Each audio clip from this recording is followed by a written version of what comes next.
안녕하세요. 드 딥다이브에 오신 거 환영합니다. 오늘 당신과 함께 깊이 파고들 자료는 신과 나눈 교감이라는 책의 한 부분인데요. 시작부터 아주 도발적인 질문을 던지고 있어요. 만약 당신의 삶에서 가장 큰 문제라고 생각했던 것들, 예를 들어 부족함이나 실패 같은 경험들이요. 사실은 그게 문제가 아니라 당신이 스스로 선택한 도구라면 어떨까요? 정말 생각의 틀을 완전히 뒤집는 관점이죠. 보통 우리는 삶을 나 자신을 찾아가는 발견의 과정이라고 생각하잖아요. 내가 누군지, 내 재능이 뭔지, 내 운명이 뭔지를 찾아 헤매는 거죠. 네, 그쵸. 그런데 이 자료는 정반대의 주장을 해요. 삶은 발견이 아니라 창조의 과정이라고요. 창조의 과정이요? 그게 무슨 뜻이죠? 내가 내 삶을 만들어간다는 그 익숙한 이야기 같으면서도 뭔가 더 근본적인 느낌인데요. 네, 훨씬 근본적인 이야기예요. 우리는 이미 완성된 나를 찾아내는 게 아니고요. 매 순간의 선택을 통해 내가 누구인지를 결정하고 세상에 보여준다는 거예요. 나는 이런 사람이다 라고 선언하고 또 증명해 나가는 과정이라는 거죠. 아, 그런데 여기서 한 가지 문제가 생겨요. 어떤 문제죠? 나를 정의하려면 내가 아닌 것이 필요하다는 점이에요. 예를 들어 제가 빛이라는 걸 체험하려면 어둠이라는 배경이 있어야 빛을 인식할 수 있잖아요. 아, 그렇죠. 빠르다를 알려면 느리다가 있어야 하는 것처럼요. 바로 그겁니다. 마찬가지로 진정한 나의 모습을 체험하고 창조하려면 내가 아닌 것들로 가득 찬 배경, 즉 일종의 무대가 필요하다는 겁니다.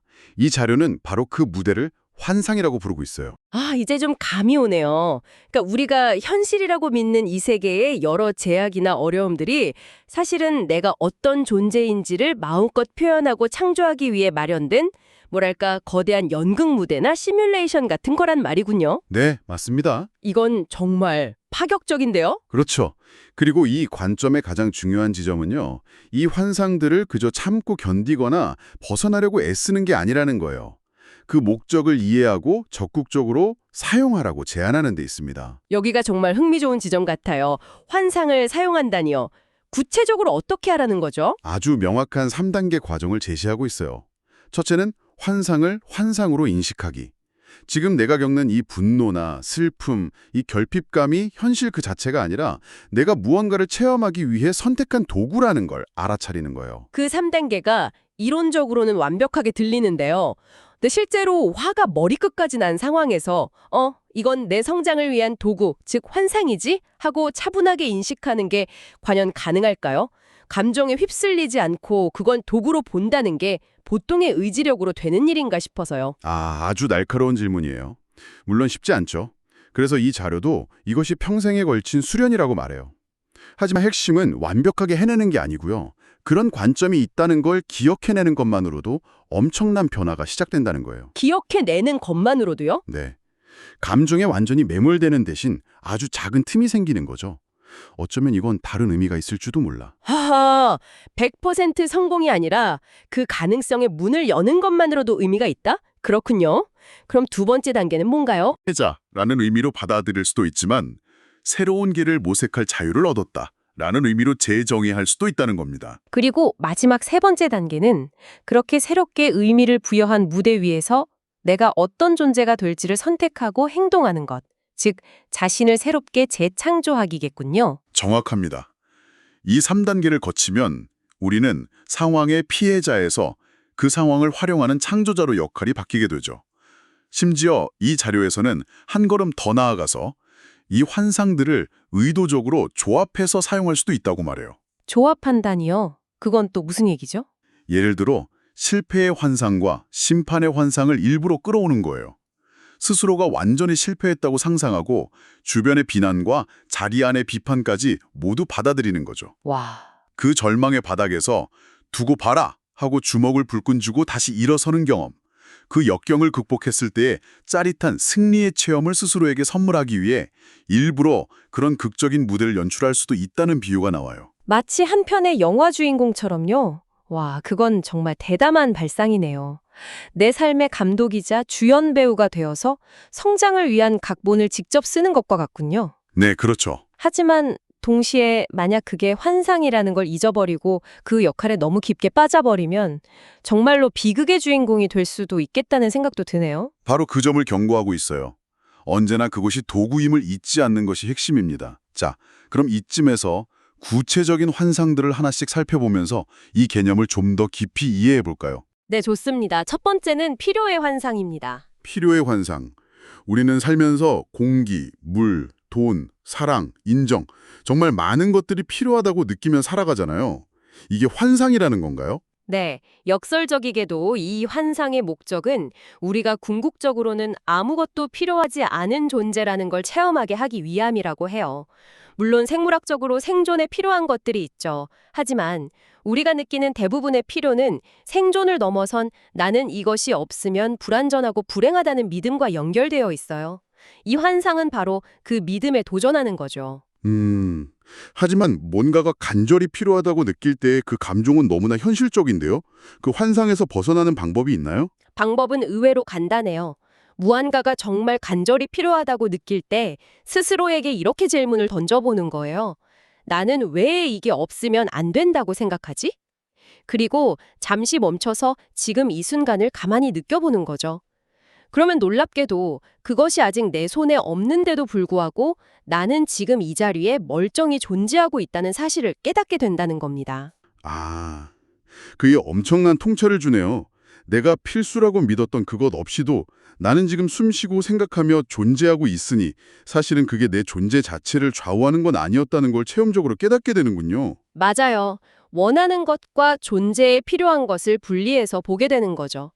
이 깨달음이 깊어지면 우리가 가진 가장 근본적인 두려움, 즉 소멸에 대한 두려움, 죽음의 공포에서도 자유로워지는 초연함에 이르게 된다고 해요. 초연하며, 네, 내가 이 몸이란 소유물, 관계가 아니라는 걸 알게 되면 그것들을 잃는 것에 대한 두려움이 사라지죠. 그리고 두려움이 사라진 자리에서 이전에는 위협으로만 보였던 상황들이 이제는 흥미진진한 모험으로 보이기 시작한다는 겁니다. 두려움이 모험이 된다는 관점 정말 강력하네요. 그런데 필요에 대한 두려움만큼이나 우리를 괴롭히는 게 바로 실패에 대한 두려움이잖아요. 이 측은 그 실패라는 개념 자체도 우리가 만든 도구라고 보는 건가요? 네, 정확합니다. 실패의 환상의 목적은 우리가 결코 실패할 수 없는 존재라는 진실을 체험하게 하기 위함이에요. 우리는 보통 실패를 성공의 반대말, 즉 끝이라고 생각하지만 이 자료에서는 실패란 성공으로 가는 과정의 이름일 뿐이라고 말해요. 아, 과정의 일부다. 네, 우리가 실패라고 부르는 경험을 통해 아, 이 길은 아니구나를 배우면서 성공에 더 가까워진다는 거죠. 과학자들이 수많은 실패한 실험을 통해 결국 하나의 성공 공식을 찾아내는 비유가 떠오르네요. 만약 첫 시도에 바로 성공해버린다면 그 성공이 얼마나 값진 것인지, 그 과정에서 무엇을 배웠는지 전혀 알 수 없겠죠. 그렇죠. 성공의 기쁨이나 의미 자체가 사라져버릴 거예요. 여기서 저항하면 지속되고 살펴보면 사라진다는 아주 중요한 원리가 등장해요. 저항하면 지속되고 살펴보면 사라진다. 그게 실패를 외면하고 나는 실패하지 않았어 라고 저항하면 할수록 그 실패라는 감정과 생각에 더 깊이 갇히게 된다는 뜻일까요? 맞습니다. 반대로 그 실패를 똑바로 마주하고 그래, 이 경험을 통해 나는 무엇을 배웠지? 이 경험이 내 성공 스토리의 어느 부분에 해당될까? 하고 그 의미를 적극적으로 살펴볼 때 실패는 더 이상 우리를 괴롭히는 괴물이 아니라 성공으로 가는 디딤돌, 즉 유용한 도구였음이 드러나면서 환상으로서의 힘을 잃게 된다는 거죠. 그렇군요. 그래서 실패의 환상을 때려끌어 나가는 궁극적인 방법은 내 삶에 일어나는 모든 일을 내 성공서사의 일부로 끌어안는 겁니다. 알겠습니다. 자, 그럼 세 번째 환상으로 넘어가 보죠. 분리의 환상. 나와 다른 사람들, 나와 세상이 분리되어 있다는 이 느낌. 외로움이나 고립감의 근원이기도 하고요. 이 감정은 너무나 현실적이고 고통스러운데 이것도 환상이라고요? 네. 그리고 이 분리의 환상의 목적은 우리가 모든 것과 깊이 연결된 하나임을 체험하게 하기 위함이라고 합니다.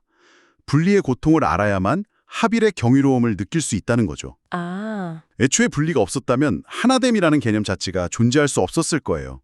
이 자료에서는 우주의 빅뱅조차도 분리가 아니라 원래 하나였던 것이 그저 더 크게 확장된 것일 뿐이라는 굉장히 시적인 표현을 써요. 모든 것이 근원적으로는 하나로 연결되어 있다. 하지만 일상에서는 분리감이 훨씬 더 강하게 느껴지잖아요. 어떻게 해야 그 연결감을 체험할 수 있을까요? 다른 사람의 눈을 깊이 들여다보거나 숲속의 나무 한 그루를 오랫동안 가만히 바라보라고 조언해요. 그 표면적인 형태 너머의 생명, 그 본질을 꿰뚫어 볼 때까지요. 그러면 결국 그 깊은 본질 속에서 바로 나 자신을 발견하게 되는 순간이 온다고 합니다. 아, 저기에도 내가 있구나 하고요. 그 순간 우리는 모든 것과의 깊은 합일, 즉 하나됨을 느끼게 된다는 거죠. 듣고 보니 우리가 느끼는 고통과 슬픔의 대부분이 이 분리에 대한 반응이라는 설명이 와닿네요. 사랑하는 사람과의 이별, 내가 속한 집단에서의 소외, 혹은 내 이상과 현실의 괴리, 전부 어떤 형태의 분리에서 오는 고통이군요. 그렇습니다. 그래서 모든 것이 사실은 연결되어 있다는 합일의 느낌이 강해질수록 우리 삶에서 고통은 자연스럽게 사라진다고 설명해요. 분리는 궁극의 진실이 아니라 합일의 환희를 체험하게 해주는 멋진 무대장치라는 걸 이해하게 되니까요. 좋습니다. 이제 마지막 네 번째 환상, 부족의 환상에 대해 이야기해보죠. 이건 아마 현대사회를 살아가는 우리 대부분이 가장 강력하게 느끼는 환상이 아닐까 싶어요. 돈이든 시간이든 사랑이든 늘 무언가 충분하지 않다는 느낌이요. 맞아요. 부족의 환상의 목적은 우리의 본질이 사실은 무한한 풍요 그 자체임을 체험하게 하기 위함입니다. 여기서 에덴 동산의 비유가 아주 효과적으로 쓰이는데요. 아담과 이브는 모든 것을 가졌지만 자신들이 모든 것을 가졌다는 사실을 알지 못했기 때문에 실질적으로는 아무것도 갖지 못한 것과 같았다는 거예요. 없음을 경험해봐야 비로소 있음의 가치를 알게 된다는 거죠. 부족함을 통해 풍요를 배운다.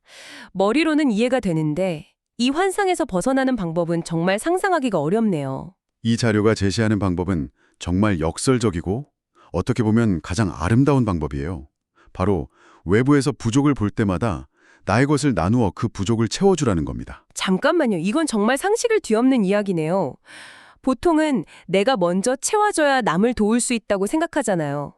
그런데 이 책은 정반대로 내가 부족하다고 느낄 때 바로 그때 남에게 주라고 말하는 건가요? 그렇죠. 이건 거의 믿음의 도약 같은데요. 맞습니다. 그래서 믿음의 도약이라는 표현이 딱 맞아요. 핵심은 이것입니다. 내가 가진 것이 아무리 적어 보여도 나보다 더 부족함을 느끼는 사람을 찾아 나의 풍요를 나누어 주라는 거예요. 내가 가진 돈의 일부를, 시간의 일부를, 관심의 일부를요. 그 행동을 통해 우리는 나에게는 나눌 것이 있었구나 라는 사실을 스스로에게 증명하고 체험하게 된다는 겁니다. 내가 부족하다고 느끼는 그 생각 자체가 환상이고 나눔이라는 행동을 통해 그 환상을 깨트리는 거군요. 정확해요. 내가 갖고 싶은 것을 남에게 주고 내가 체험하고 싶은 것을 남이 체험하게 도와주면 그것이 원래 나에게 늘 있었다는 진실을 깨닫게 된다는 거예요. 그래서 너희는 너희가 주는 것이 된다는 문장이 이 환상의 핵심을 관통해요. 너희는 너희가 주는 것이 된다. 사랑을 주고 싶다면 내가 먼저 사랑을 주는 사람이 되어야 해요. 그러면 나는 사랑 그 자체가 되죠. 풍요를 경험하고 싶다면 내가 먼저 풍요를 나누어야 하고요. 그러면 나는 풍요가 됩니다. 걱정 속에서 미래를 위해 쌓아두는 행위는 부족이라는 환상을 더 강화시킬 뿐이라는 거죠. 자, 오늘 정말 깊은 이야기를 나눴네요. 이 모든 것은 결국 우리에게 무엇을 말해주고 있는 걸까요? 오늘 우리가 살펴본 필요, 실패, 분리, 부족이라는 네 가지 환상은 우리가 없애거나 극복해야 할 장애물이 아니었어요. 오히려 진정한 자신, 즉 이미 모든 것을 가졌고 결코 실패할 수 없으며 모든 것과 연결된 풍요로운 존재로서의 나를 체험하기 위한 완벽한 무대장치와도 같았죠. 결국 핵심은 관점의 전환이군요. 왜 나에게 이런 끔찍한 일이 일어나는가? 라는 피해자의 질문에서 이 무대 위에서 나는 어떤 존재가 되기를 선택할 것인가? 라는 창조자의 질문으로 바꾸는 것. 그 질문의 전환이 우리를 삶의 주인으로 만든다는 거고요. 맞습니다.